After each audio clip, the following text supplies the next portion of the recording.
नमस्कार दोस्तों। आज मैं पहलगाम की घटना को एक नए दृष्टिकोण से देखना चाहता हूँ। मैं देख रहा हूँ कि देश भर में मुसलमानों की देशभक्ति पर उंगलियां उठाई जा रही हैं। हिंदू बनाम मुसलमान करने का प्रयास किया जा रहा है और मुझे लगता है यही उद्देश्य था भी पाकिस्तान के उन लोगों का जिन्होंने इस घटना को अंजाम दिया। दोस्तों, जैसा कि आप जानते हैं, जिस वादी को लोग मिनी स्विट्जरलैंड कहते थे, वहीं कुछ दिन पहले खून की नदियां बही। पर उस मौत के मंजर में भी एक बड़ी रोचक बात थी। जहां मारने वाला मुसलमान था, मरने वाले में ज्यादा संख्या हिंदुओं की थी, वहीं बचाने वाले में भी भारतीय कश्मीरी मुसलमान खड़ा था।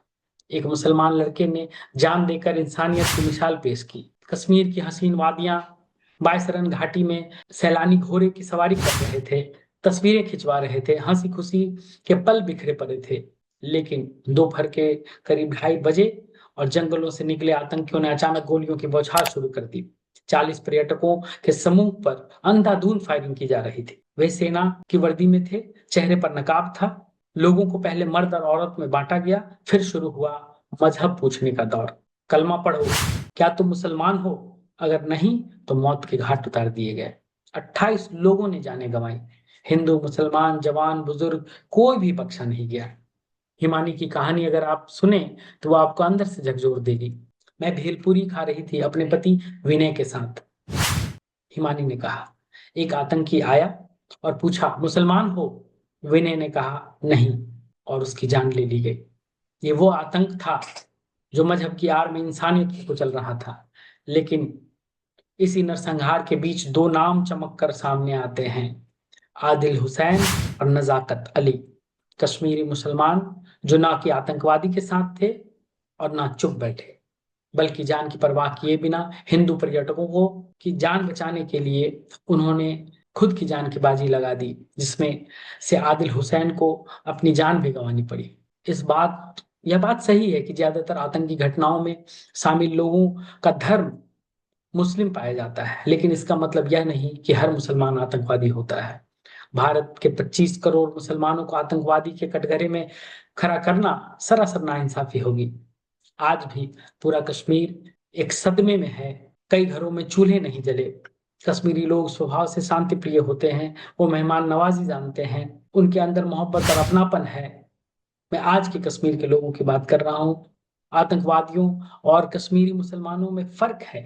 वो फर्क बस इतना है, वो फर्क है भारतीय और गैर भारतीय होने का। जो मुसलमान इस मिट्टी के नाम पर कलमा पढ़ता है, जो इस जमीन को अपना वतन मानता है, वह कभी भी खून की नदियां नहीं बहाएगा, अपने भाइयों की जान नहीं लेगा। आदिल और नजाकत की बहादुरी और कुर्बानी इस बात की गवाही देती है कि देश में आज भी इंसानियत जिंदा है और आगे भी जिंदा रहेगी। आदिल और नजाकत ने दिखा दिया कि आतंकी मुसलमान नहीं होता और सच्चा मुसलमान आतंकवादी नहीं होता। आज समय है कि भारत का मुसलमान सामने आए, बड़ी संख्या में बाहर आइए, क्योंकि आपकी खामोशी गलत संदेश देगी। लेकिन जब आप खुलकर सामने आएंगे, जो बहुत प्रत्यक्ष रूप में बहुत लोग आ भी रहे हैं, लेकिन अगर आप खुलकर सामने आएंगे तो यह उन कायर आतंकवादियों के लिए एक साफ संदेश होगा कि भारत के हिंदू और मुसलमानों को बांटने का तुम्हारा यह साजिश, तुम्हारा यह प्रयास कभी कामयाब नहीं होगा। खुलकर बोलिए, जो कुछ भी भारत सरकार कर रही है, हम उसके साथ हैं। हम आतंकवाद के खिलाफ हैं। हम आदिल और नजाकत की तरह देश के लिए मर मिटने को तैयार हैं, क्योंकि यह लड़ाई हिंदू मुस्लिम की नहीं, इंसानियत बनाम आतंकवाद की है। पहलगाम में 28 जाने गई, लेकिन दो रोशनियां जली, आदिल और नजाकत के नाम की। जहां 28 हिंदू घरों में चिराग बुझ गए, वहीं एक मुस्लिम परिवार की माँ, बहन, पत्नी ने भी मातम का मंजर देखा है। गौर करने वाली बात यह है कि आदिल अगर चाहता तो कलमा पढ़कर चुपचाप वहां से निकल सकता था, अपनी जान बचाकर। लेकिन उसने अपने हिंदुस्तानी हिंदू भाइयों के लिए कदम बढ़ाया, जिसके चलते उसे सीने में गोली खानी पड़ी। उसकी कुर्बानी हमें बताती है कि भारत को बांटना आसान नहीं।